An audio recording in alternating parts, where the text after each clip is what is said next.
Hello, welcome to today's webinar, 12 documents required for exporting. Thanks for joining us today. My name is Dave Noah and I am president of Shipping Solutions. Since 1995, our export documentation and compliance software has helped thousands of successful exporters more efficiently generate accurate export documents and stay compliant with import-export regulations. Today I'm going to talk about something that I deal with a lot, almost every day, export documents. As you can see, there are many different types of documents that are required depending on what you're shipping, how you're shipping it, and where it's going. But in a typical export exchange, it all starts when you receive an inquiry about one or more of your products. And that inquiry may include a request for a quotation. Now, if this inquiry came from a domestic prospect, you'd probably have a standard quotation form that you use. But in an international transaction, your quote is typically provided in the form of a pro forma invoice. In most cases, the pro forma invoice is the first document you create. It acts like a quote, but it looks like a commercial invoice. You may use it, or your customer may use it to open a letter of credit, to apply for the proper import licenses, and to determine what else they need to import your item and make sure you get paid. Now, a pro forma invoice serves four important purposes. First, it serves as a negotiating tool between you and your international customer. And as I mentioned, ideally it's going to eventually look like your commercial invoice. Second, while it's a voluntary document, it is the preferred method of doing business internationally. So it's good to provide a pro forma invoice whether or not your potential customer requests one. Third, the pro forma invoice is a blueprint for the entire export transaction. So when it's correctly completed, it will contain several key pieces of information that you'll be using on many of the different export forms that I'll be talking about shortly. And fourth, you should make sure the pro forma invoice has an expiration date. Material and manufacturing prices can rise, transportation costs can change, and currency exchange rates can fluctuate. So if you provide an open-ended pro forma invoice, you may end up losing money on your transaction. That's why you want to include an expiration date on that.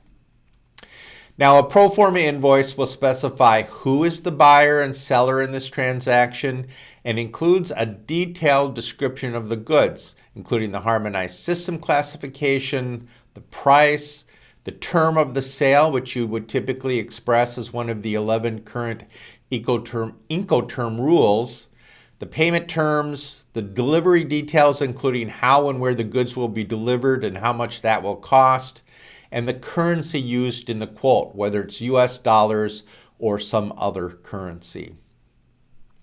Now, once you've sent a prospective buyer your pro forma invoice, you've set the sales process in motion.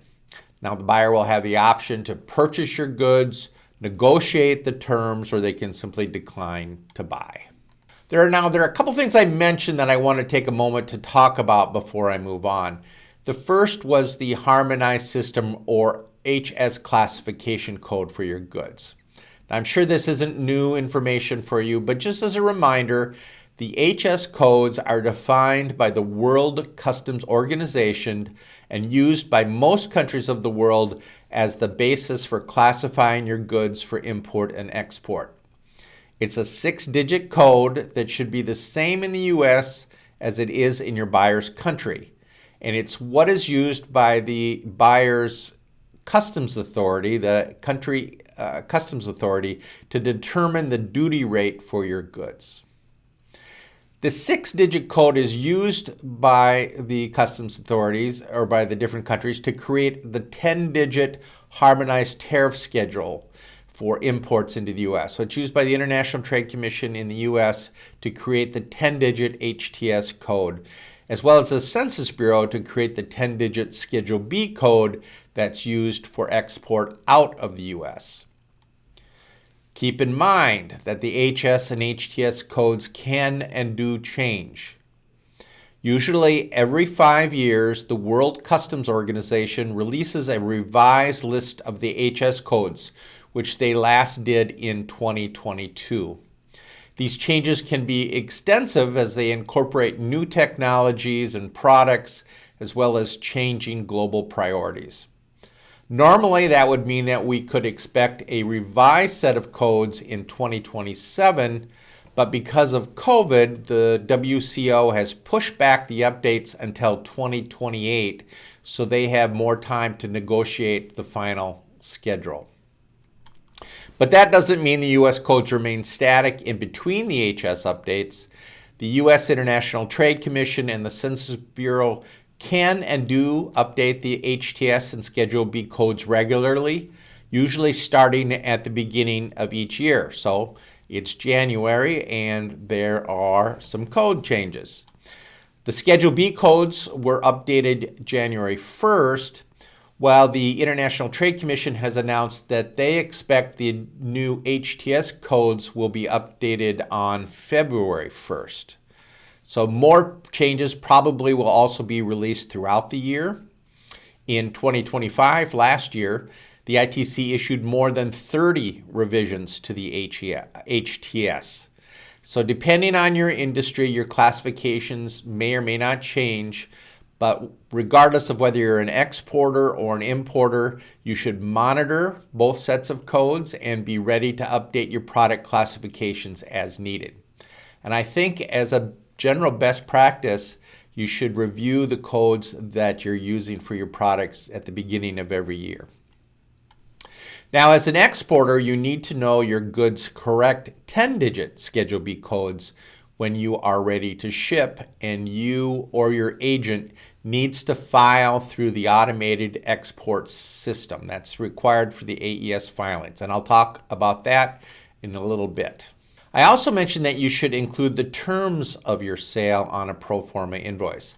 For an international transaction, that term of sale is typically expressed as one of the 11 Incoterms rules, which are issued by the International Chamber of Commerce, and that defines who is responsible for the various steps of the import-export process.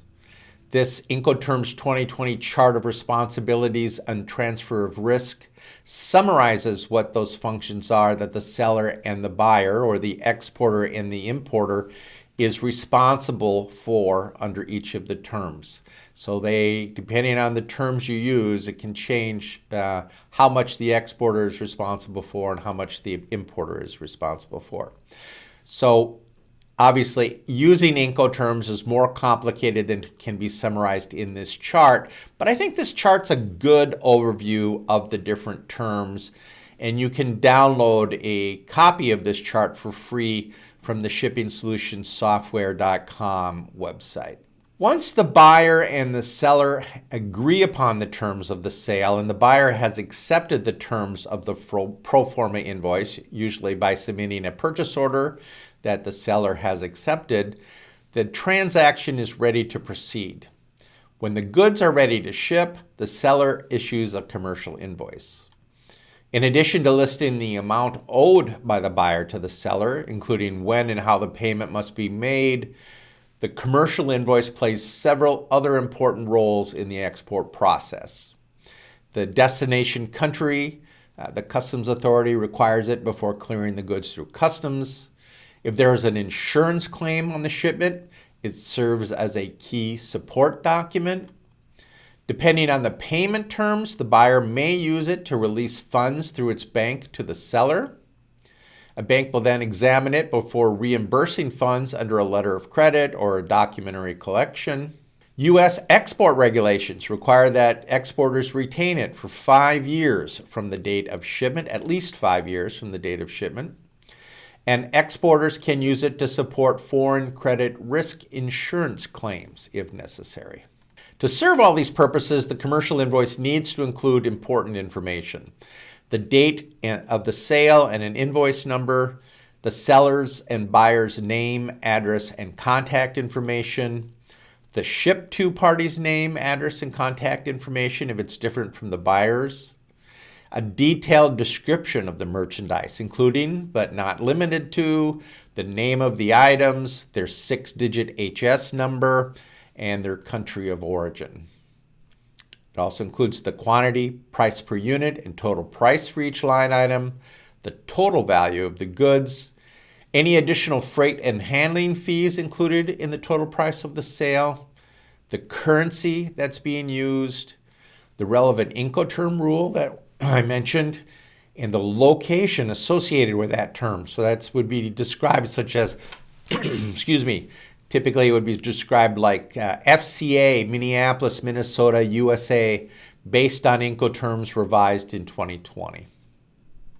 It'll also include a signature, the signer's title, and a date of signing, and any additional information provided in the terms and conditions or on the document, such as any U.S. export control information, like an ECCN or USML classification or an EAR 99 indication, any import license requirements if known, any additional certifications or statements required by the buyer's country, where the title transfers from the seller to the buyer, and the method of payment that you're using. Now, as a general rule, most exporters include the harmonized system code on their export invoices, and I think that's a good idea. However, I have heard from some exporters who choose not to include the HS code on their invoice, and there seems to be two primary reasons why you may not want to include the HS code on your invoice.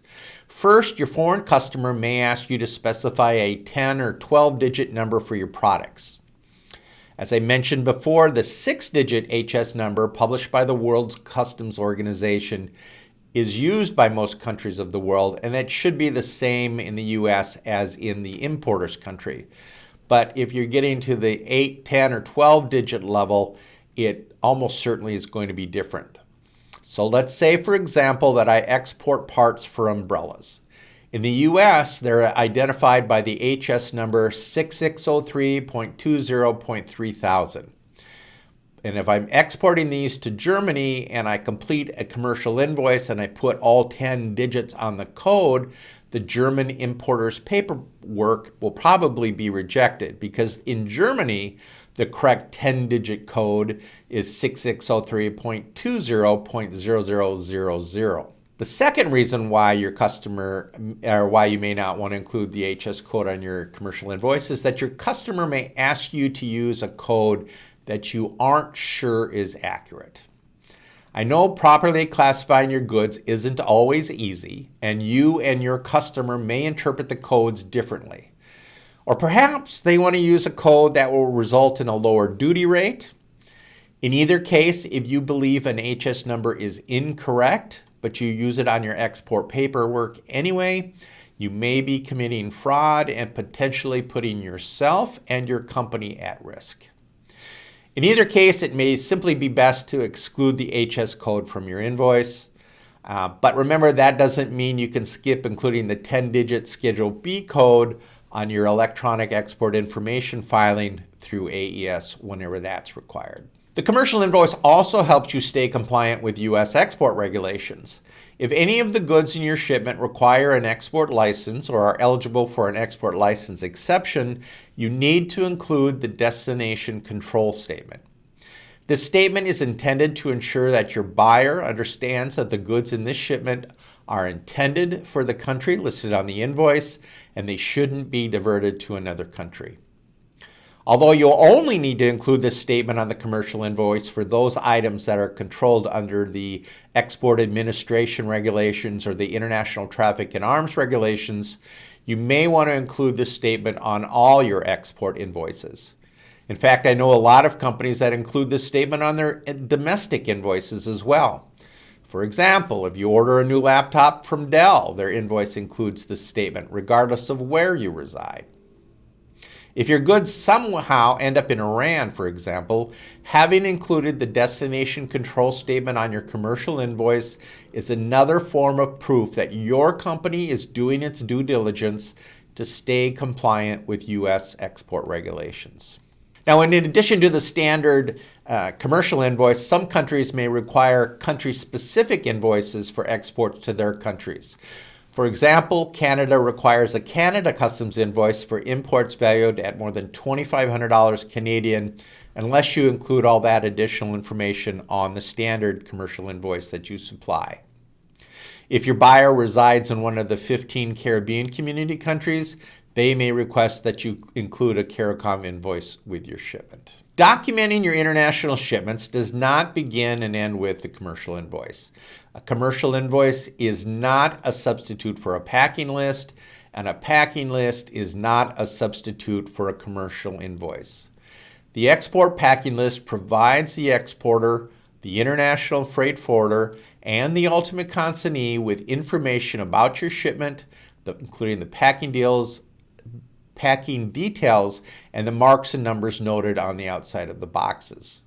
Your freight forwarder uses the packing list to prepare the bill of lading for the international carrier and to prepare export clearance documents such as the electronic export information required for filing through the automated export system. It itemizes the amount and kind of merchandise contained in each individual package that is to be loaded aboard a truck, rail car, vessel, or aircraft. You'll need to refer to your packing list if you have a dispute with the carrier about the measurement and weights of the cargo. You'll need to file a claim with the carrier or an insurance company if your cargo is damaged or lost during transport. And it's also used by the customs authority in the country of import to assess security and compliance. If you're getting paid for your export with a letter of credit, you'll probably need to present the packing list along with other export documents before you'll receive your money. A good packing list provides detailed information about the merchandise. It includes the buyer and seller information, a product description, a reference to the relevant commercial invoice number and or item number, the type of packages, i.e. or e.g. box, carton, vials, etc., the net and gross weight of each package stated in pounds or tons and converted into a metric equivalent, except where the buyer or government regulations require otherwise.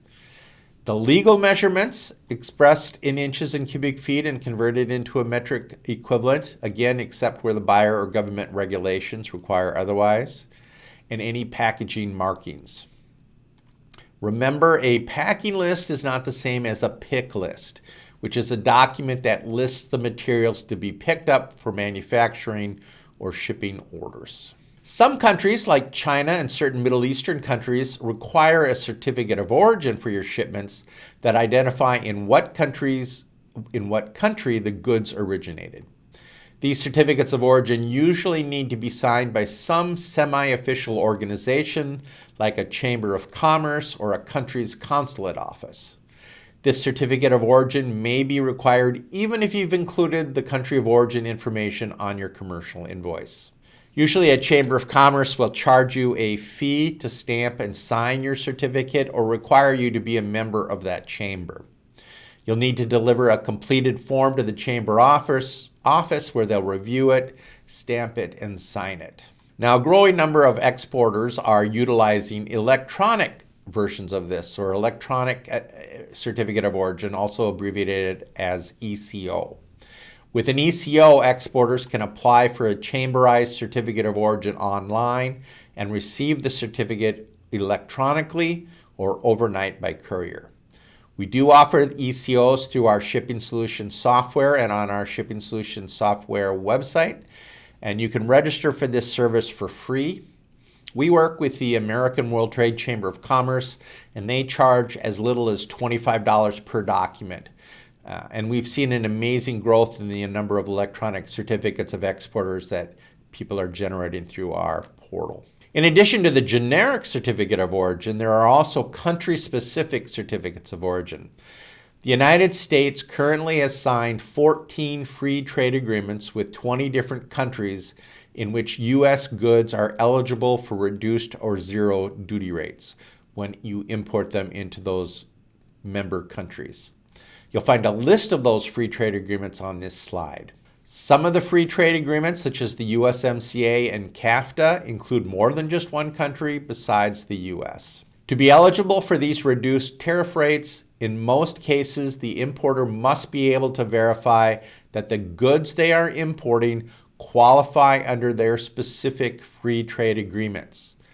I don't have time today to begin a discussion of the rules of origin and preference criteria under the different free trade agreements in order to qualify under those agreements, but there are essentially three ways goods do become eligible. First, they are wholly grown or produced in the U.S., like rice grown in Arkansas or hogs raised in Minnesota.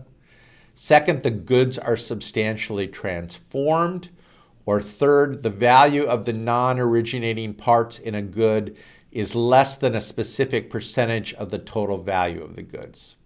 Now, that's a very simple explanation of how goods qualify under a free trade agreement, but I hope you get the point. You can't say that a good qualifies simply because it comes from the U.S. The rules are more complicated than that, and the importer must be able to prove their claim that the goods qualify. So how do they do that if they don't produce the goods? Well, they rely on the exporter or the producer of the goods that create the goods to identify that they do in fact they do in fact qualify. So in most cases, the exporter will provide a free trade agreement certificate of origin. There's not necessarily a specific form that you have to use to make this claim. A printed or electronic document on company letterhead that includes all the required information will suffice. But that being said, most companies I talk to prefer to use the template, the model template of the form, which usually looks very similar to the USMCA Certificate of Origin, to ensure that they have included all the required information and to make it easier for everyone, the importer, their broker, and customs, to recognize that they are making a claim under the appropriate free trade agreement.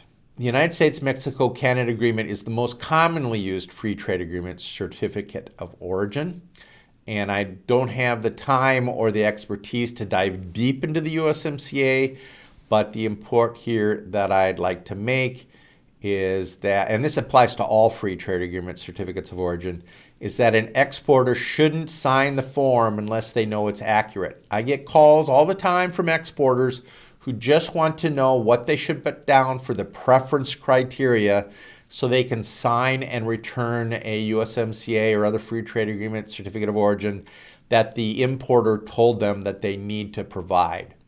They have no clue if their goods qualify, and they certainly don't have any documentation to back it up. A company can face significant penalties if they get audited and can't prove that their goods do in fact qualify. That means they need to keep the information they use to make the determination. So if you can't prove it qualifies, don't use the form. If you want more information about utilizing free trade agreements at your company, I suggest you download our free guide, How to Qualify for a Free Trade Agreement, from the Shipping Solutions software website. Sometimes called a certificate for export or a certificate to foreign governments, a certificate of free sale is evidence that goods such as food items, cosmetics, biologics, or medical devices are legally sold and distributed in the open market freely without restrictions and approved by the regulatory authorities in the United States. For manufacturers and exporters of pharmaceuticals and food products, the customs authority in the country of import may require a certificate of free sale from the Food and Drug Administration, the FDA. For other types of products, they will accept a certificate of free sale issued by a Chamber of Commerce. So you should make sure you check with the importer of your goods if they require an FDA-issued certificate. Otherwise, a chamber-issued certificate is faster and cheaper to obtain. Unlike a certificate of origin, you don't need to provide a certificate of free sale for every shipment. Instead, you would provide a certificate of free sale the first time that your goods are being imported into a specific country.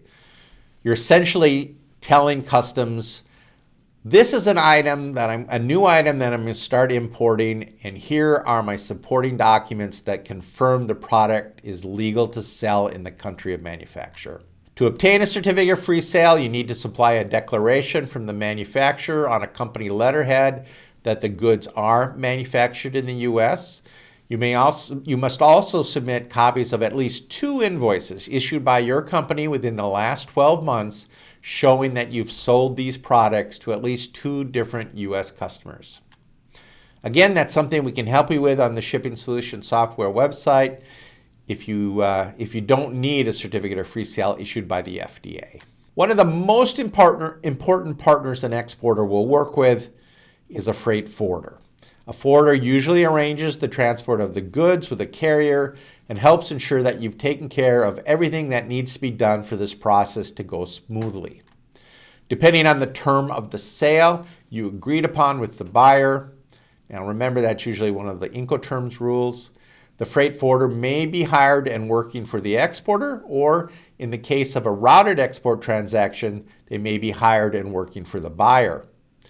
Regardless of who hired the forwarder, it's important that you provide them with information they need to successfully move your goods.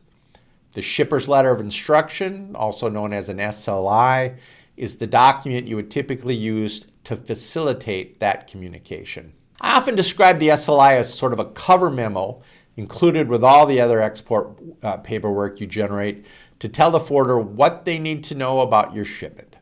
Depending on whether or not the forwarder works for you, the SLI may include a limited power of attorney, giving them authority to act on your behalf for this shipment.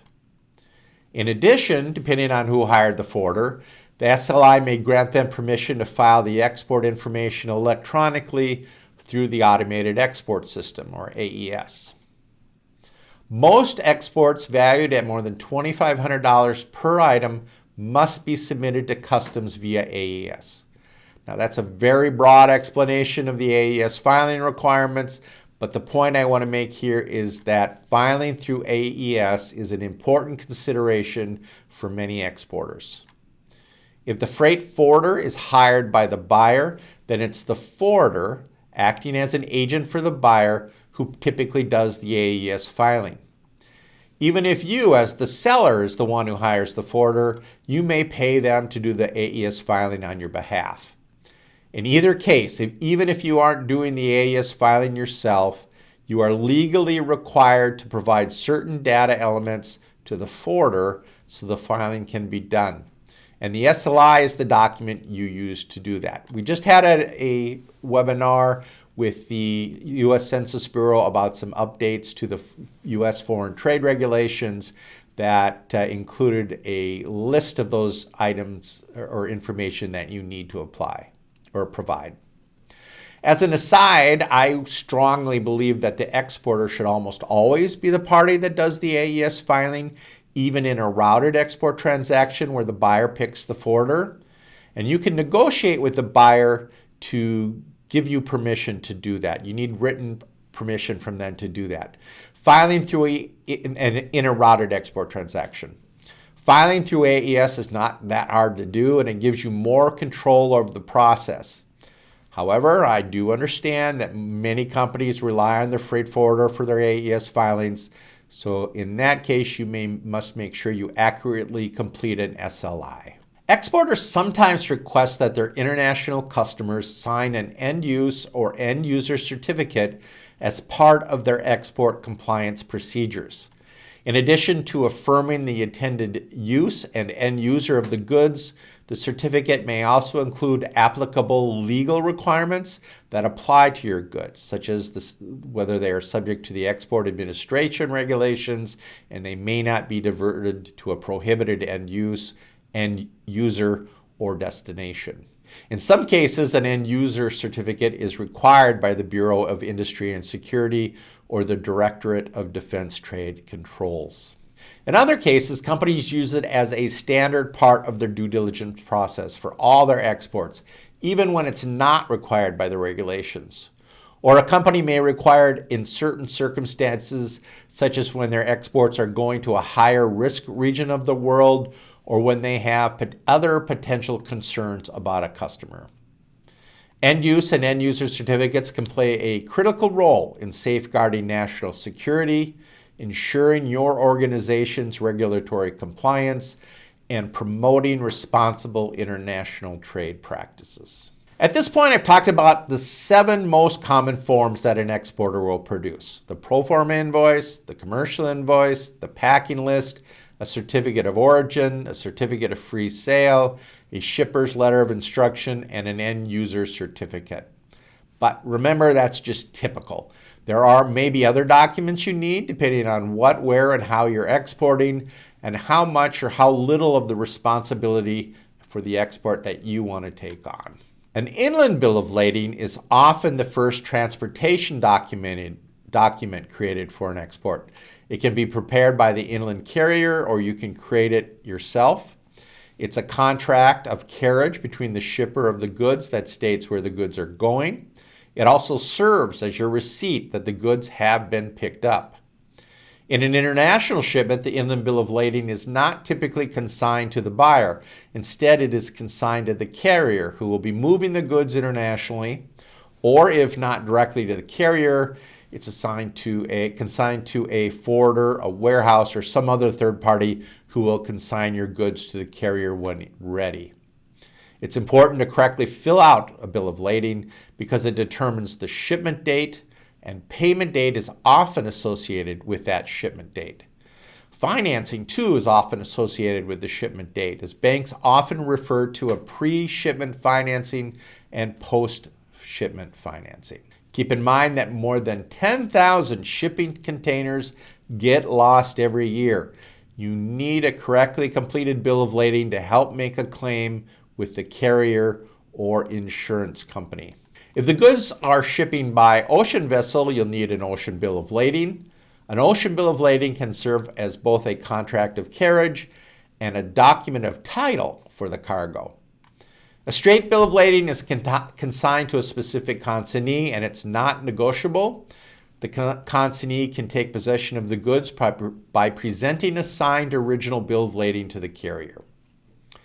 A negotiable bill of lading is consigned to order, or to order of shipper, and is signed on the back by the shipper and sent to the bank in the buyer's country.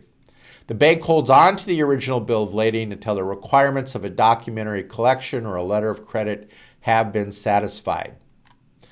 Agricultural commodities such as soybeans, for example, can be bought or sold many times during a journey across the ocean.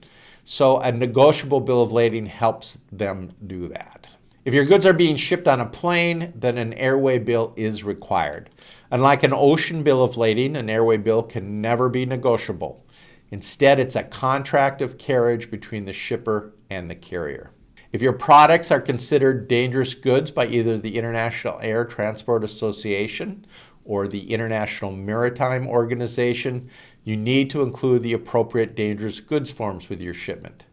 Shipping dangerous goods or hazardous materials can be tricky, and before you do it, you need to make sure the appropriate people at your company are trained in the proper packaging, labeling, and documentation of these shipments. The document you see on the screen with the red border is the IATA form, the shipper's declaration for dangerous goods, and is required for air shipments. There's a different version of the form. You'll often see it with blue borders, although those blue borders aren't actually a legal requirement, for ocean shipments. Again, these forms need to be completed by someone who has been specially trained for dangerous goods shipping. During my discussion of the negotiable bill of lading, I mentioned documentary collections and letters of credit. What you see here on the screen is a bank draft that may be used to collect payments for exports under those terms. It serves as a guarantee of payment to the recipient, typically the exporter, by the issuing bank. In a letter of credit arrangement, the importer's bank issues a letter of credit to the exporter, guaranteeing payment upon the presentation of specified documents and compliance with the terms and conditions of the credit. The letter of credit may specify the use of a bank draft as the method of payment. The exporter is required to draft a document that instructs the paying bank to make payment to the exporter or a nominated party. This bank draft is then presented along with the other required documents to the bank specified in the letter of credit. Documentary collections involve the exporter shipping the goods and presenting the shipping documents to their bank. The exporter's bank forwards these documents to the importer's bank with instructions for payment. Similar to a letter of credit, the exporter may use a bank draft as part of the documentary collection process. The bank draft becomes a payment order, instructing the importer or the importer's bank to make payment to the exporter upon fulfillment of certain conditions. This bank draft may or may not include a transmittal letter, which includes details of the draft transaction, including the types of additional documents that are to be included and the payment instructions. In both scenarios, whether through a letter of credit or documentary collections, the use of a bank draft provides a level of assurance to the exporter. The bank draft serves as a payment guarantee backed by the issuing bank's commitment to honor the draft upon compliance with the specified terms and conditions. I've tried to give you a basic understanding of the typical documents you might need to create for your export shipments. I often get asked by exporters, particularly new exporters or those companies that are looking to expand their exports to new markets, how they know what documents they need to produce. And I tell them, ask. If you're going to get this right, if you're going to make sure your goods clear customs at both borders, arrive in a timely manner, and get paid in full, you can't start thinking about paperwork only once your goods are ready to ship. When you are talking to a prospective customer in a foreign country, your discussion should include which export forms are required and who's going to prepare them. If you don't understand what they're looking for, ask. If what they're looking for doesn't make sense, don't be afraid to push back until you're satisfied. Talk to your freight forwarder and your bank to find out what documents they think you'll need for your shipment. Your freight forwarder and your banker are your partners in this enterprise, and they should be forthcoming with advice and assistance. If they aren't helpful, find someone else to work with. Once you've determined what documents you need, make sure you fill them out completely and accurately. It's important that your information is consistent across all your documents. A wrong address on a form could slow a shipment. A discrepancy in how you describe a product may cause a problem at a bank. And I shouldn't have to say this, but accuracy includes honesty. I've heard too many examples of companies that have changed the HS classification of their goods on their paperwork at the request of the buyer who is trying to reduce the amount of duty they must pay upon import.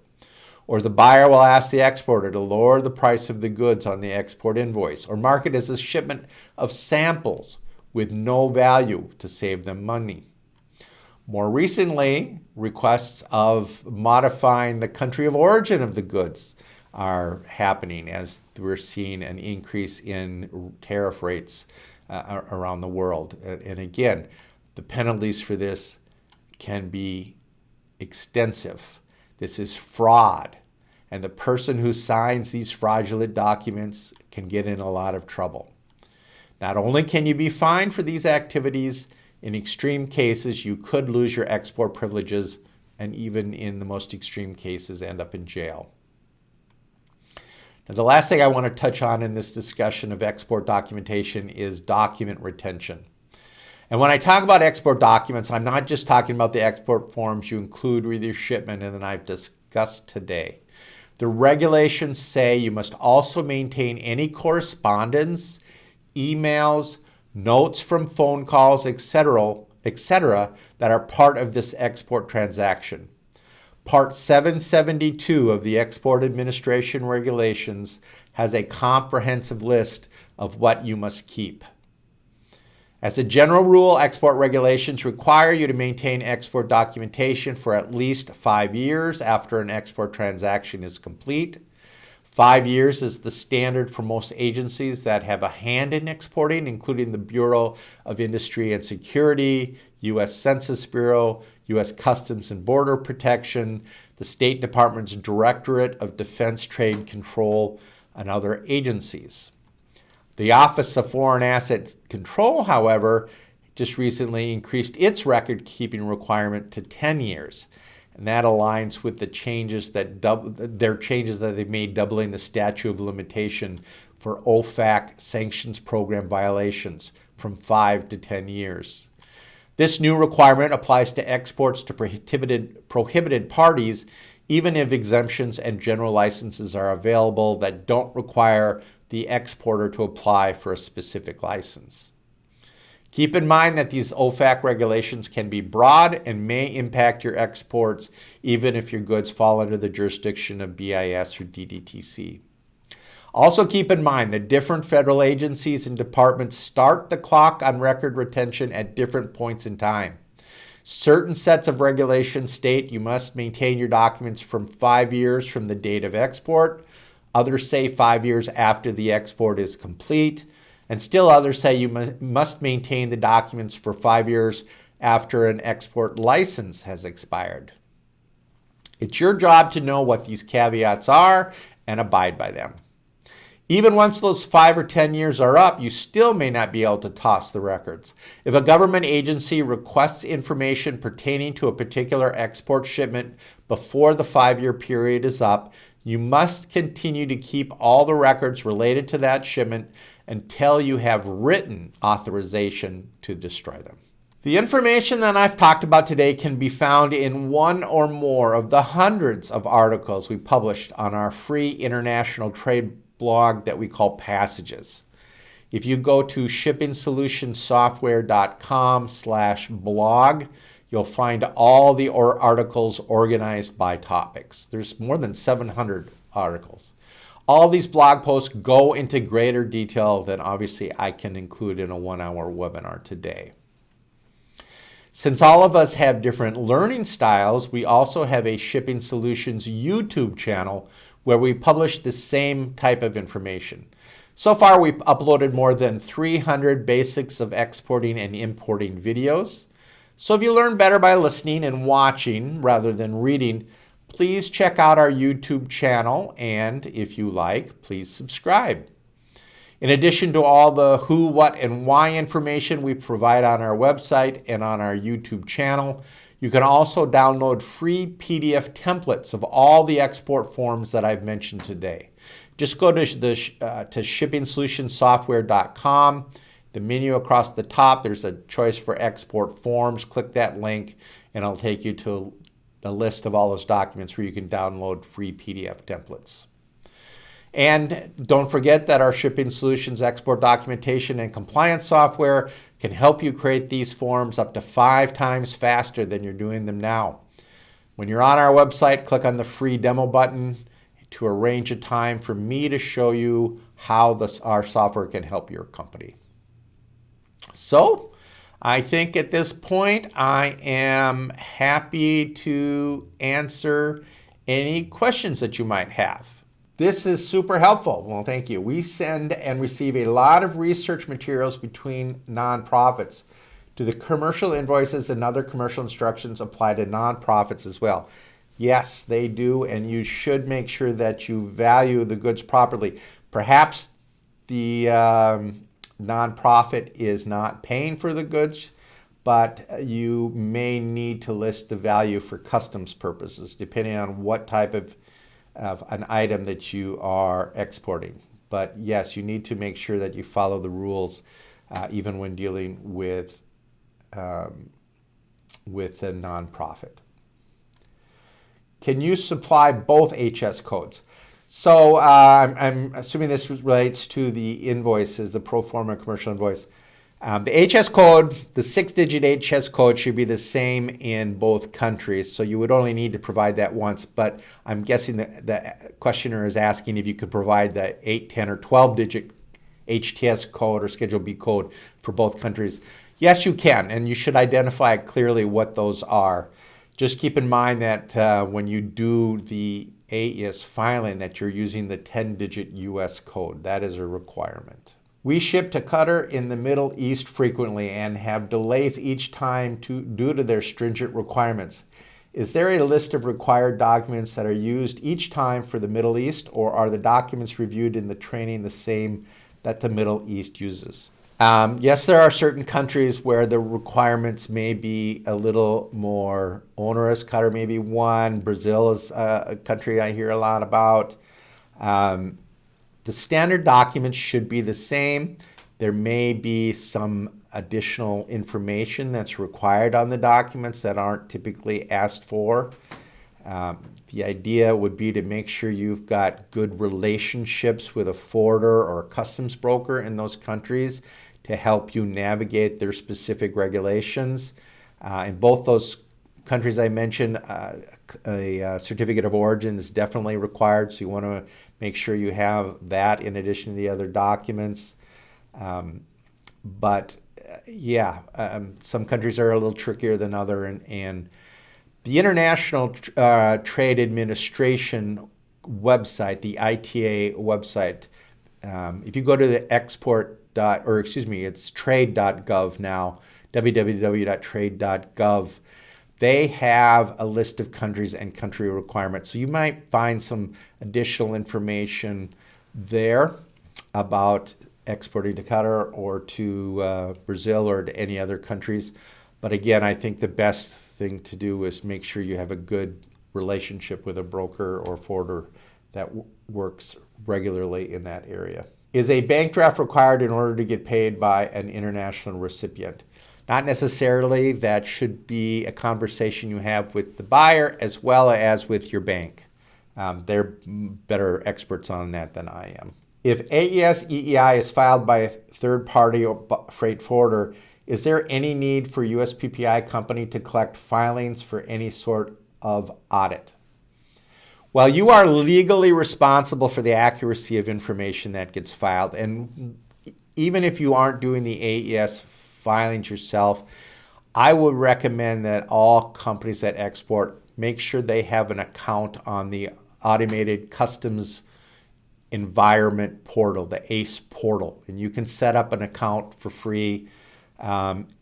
Because once you have that set up, you can run reports and you can see all the filings that have been done using your company's tax ID number.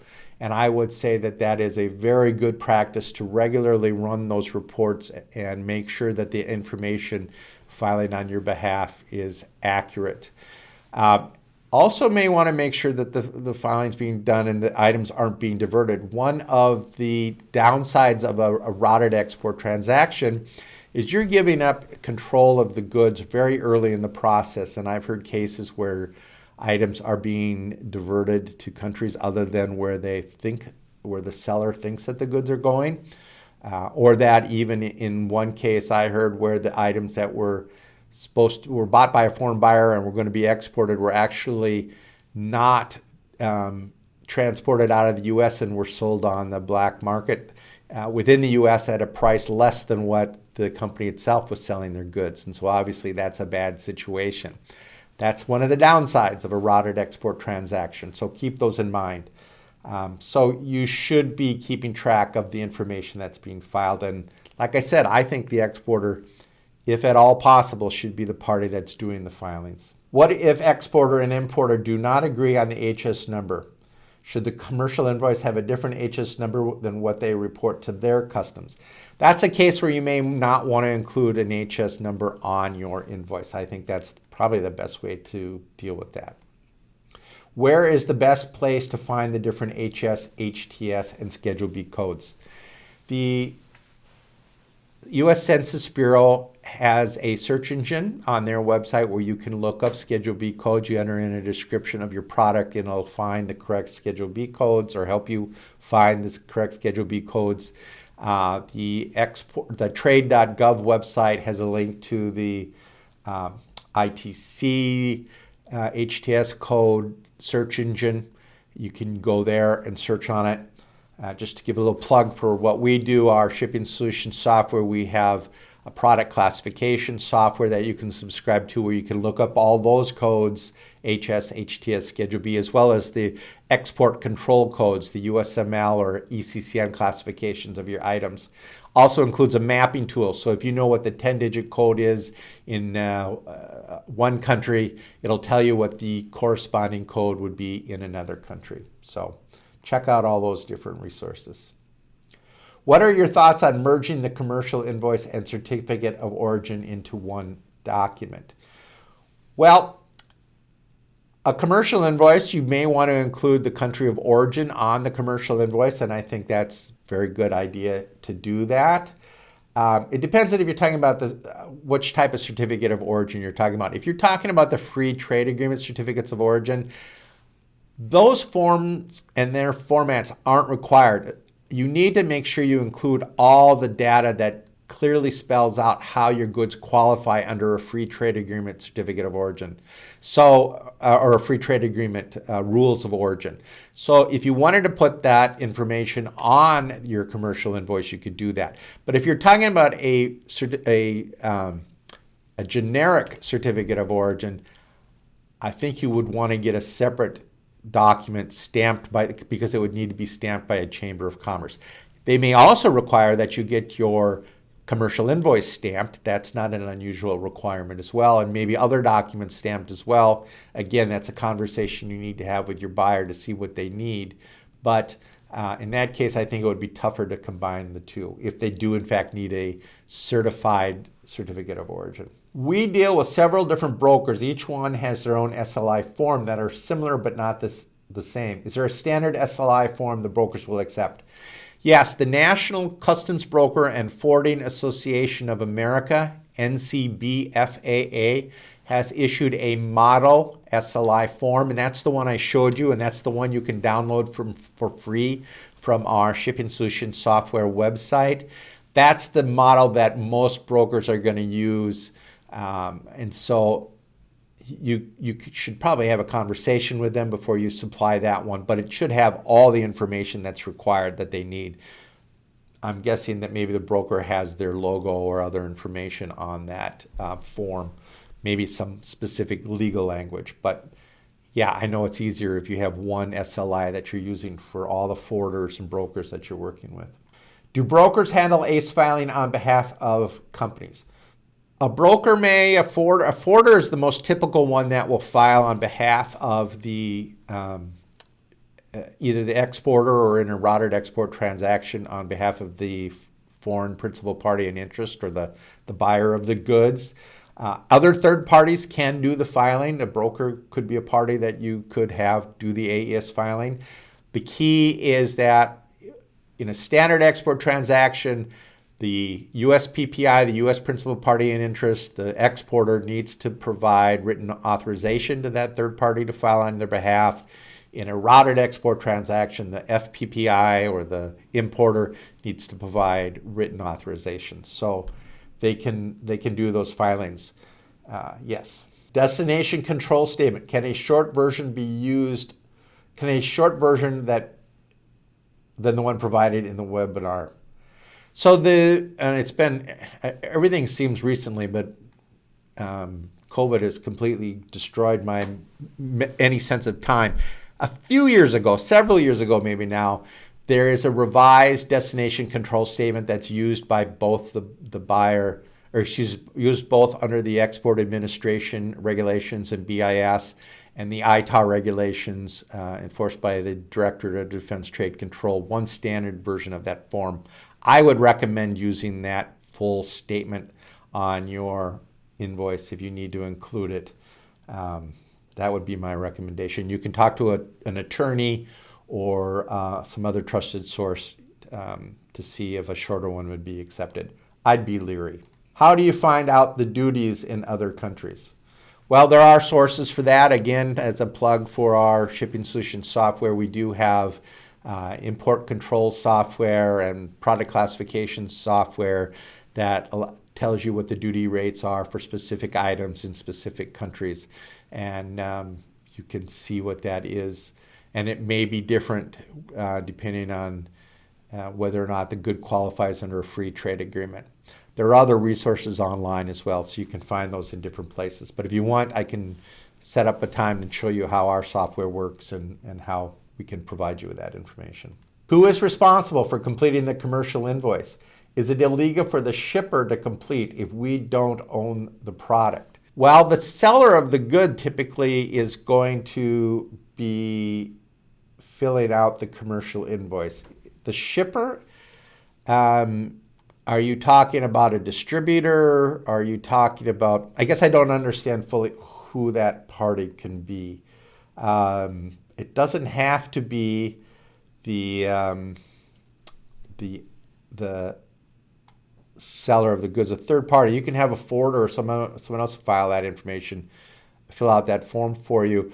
Although if you're the exporter, you're going to know better than anyone the information you need to include. So follow up with me if you want to discuss this further.